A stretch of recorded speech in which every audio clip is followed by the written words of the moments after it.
Bona tarda, estem aquí per fer la nostra primera sessió del programa, que aquesta vegada anirà de bruixeria.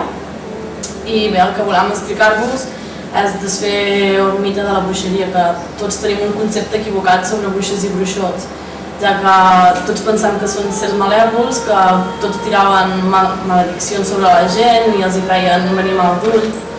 Doncs tot això no són res més que mentides que van escampar la Inquisició per espantar els pagans. I amb aquest article que volem fer és explicar-vos una mica de què va la bruixeria i de què són ben bé les bruixes i els bruixots. Bé, actualment és molt normal sentir les àvies que ens aconsellen remeis naturals per curar mal de panxes o constipats. També tothom ha sentit a parlar de l'homeopatia, que són medicaments naturals. No són estrany sentir que Buda l'evitava o el simple fet de veure algú per la televisió doblant una cullera. Bé, doncs, totes aquestes coses és el que solia fer una bruixa d'abans. L'únic que era considerat, doncs, un pecat i s'havia de perseguir per la Inquisició. Doncs tot això que acaba de dir la meva companya, segles enrere, una persona que fes tot això era considerada una bruixa. I no només això, sinó que deien que a les nits totes les persones que es reunien per intercanviar coneixements s'ajuntaven en una assemblea que es deia Aquelarre, que la seva traducció significa Prat del Cabron.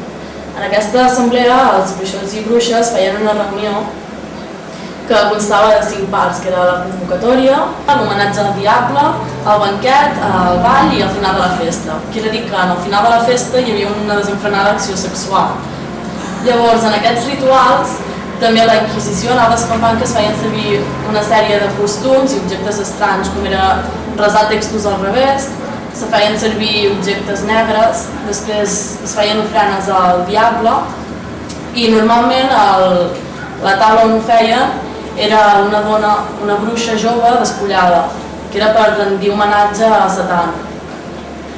El que acaba d'explicar la meva amiga és tot un seguit de mites i palla que la Inquisició va afegir al voltant de la professió de la bruixeria. El fet que parlessin al revés és simplement perquè si es colava algú a les reunions no pogués entendre res del que deien, ja que els seus coneixements amb les mans poden resultar perillosos.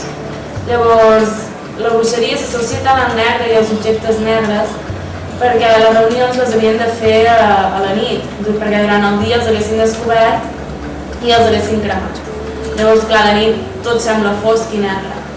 Llavors, finalment, el cos de la dona despullada al centre és perquè normalment feien autòpsies per adquirir coneixements sobre el cos humà, com curar les malalties i fins i tot compartir diferents coneixements que ja tenien. També es diu que una bruixa hi pot néixer o s'hi pot tornar.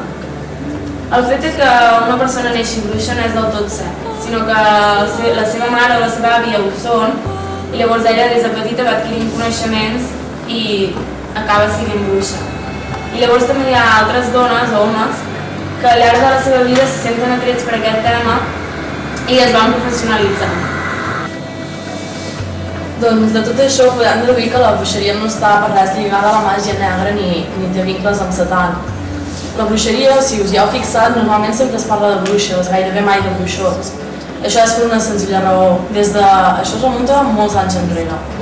Des del relat bíblic d'Adam i Eva, la dona sempre ha estat identificada com a ser que atenta a l'home i que el provoca. Doncs després també què ha passat? La dona té una sexualitat molt diferent a la de l'home, per això té la regla, la placenta i els fetus, s'ha dit que s'ha estat utilitzant com a elements de bruixeria. Però això és simplement raons perquè són diferents, no perquè sigui màgia negra. Llavors, la bruixeria s'ha definit com la primera rebel·lió de la dona.